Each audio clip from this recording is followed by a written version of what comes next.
Hello student, बाबा Indradev girls educational institute के online classes में आपका स्वागत है।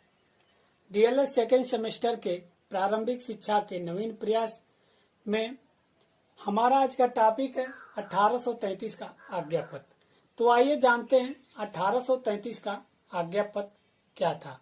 इसके पिछली वीडियो में हमने 1813 के आज्ञापत्र के बारे में पढ़ा था, लेकिन 1813 के आज्ञापत्र में कुछ कमियां रह गई, जिससे 1833 का आज्ञापत्र बनाना पड़ा। तो उसमें क्या कमियां थी, आइए जानते हैं। देखिए, सर्वप्रथम 1813 में जो आज्ञापत्र था उसमें ब्रिटिश संसद द्वारा प्रस्तावित राशि जो शिक्षा के लिए थी 1 लाख रुपया प्रस्तावित की गई थी।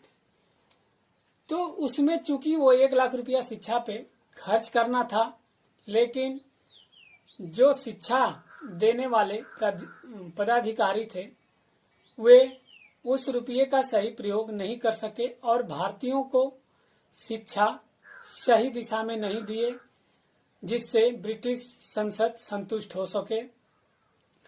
तो उसको ध्यान में रखते हुए 1813 के आज्ञापत्र में संशोधन करके 1833 का आज्ञापत्र जारी की और उसमें बातें जो थी वो निम्न बातें थी।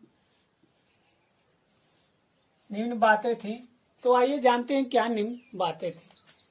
सबसे पहला पॉइंट है समस्त मिशनरियों को भारत में प्रवेश देने की सुविधा। अर्थात कहने का तात्पर्य है कि जो शिक्षा का कार्यभार था वो ईसाई मिशनरियों के द्वारा ही शुरू किया गया था। तो ईसाई मिशनरियों को भारत में आने के लिए खुली छूट दे दी गई कि बिना रोक टोक के आप भारत आ सकते हैं। तो 1833 के आज्ञापत्र में ये पॉइंट था कि भारत में आने के लिए पादरियों को खुली छूट दे दी गई, बिना रोक टोक के भारत में पादरी आ सकते थे। और जो शिक्षा अनुदान को 1 लाख से बढ़ाकर 10 लाख रुपये कर दिया गया। अर्थात 1813 के आज्ञापत्र में जो शिक्षा की अनुदान राशि 1 लाख रुपये थी उसको बढ़ाकर 1833 में की आज्ञापत्र में 10 लाख कर दिया गया। तीसरा पॉइंट है कोई भी भारतीय तथा सम्राट का प्रजाजन अपने धर्म, जन्म स्थान, वंश, वर्ण के आधार पर किसी स्थान या पद को प्राप्त कर सकता है। अर्थात इसका तात्पर्य है कि कोई भी भारतीय या राजा का प्रजाजन हो, कोई भी व्यक्ति अपने जन्म स्थान, धर्म, वंश, वर्ग, किसी प्रकार का कोई व्यक्ति हो, अगर अच्छी योग्यता रखता है तो वह कोई भी स्थान या पद को प्राप्त कर सकता है। चौथा पॉइंट है बंगाल प्रांत की सरकार का प्रतिनिधित्व सभी सरकारों पर होगा। इसका ये मतलब हुआ कि जब सर्वप्रथम ईस्ट इंडिया कंपनी आई थी तो भारत के अच्छे जगहों पर सबसे पहले वे लोग कब्जा जमाए। तो बंगाल में कब्जा जमाए, तो चूंकि बंगाल में उनका आधिपत्य हो गया था और वहां उनकी सरकारें थी, तो 1833 के आज्ञापत्र में यही बातें बताई गई थी कि बंगाल की सरकारों का जो प्रतिनिधित्व है अन्य प्रांत की सरकारों पर भी उसका प्रतिनिधित्व होगा। पांचवी जो बातें थी कि गवर्नर जनरल की काउंसिल में एक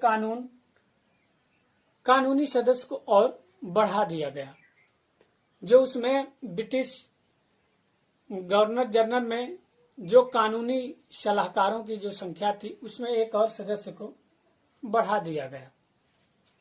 इसके बाद 1833 के आज्ञापत्र के अनुसार भारतीयों की शिक्षा दीक्षा का कार्य जो था बहुत अच्छे ढंग से चलने लगा।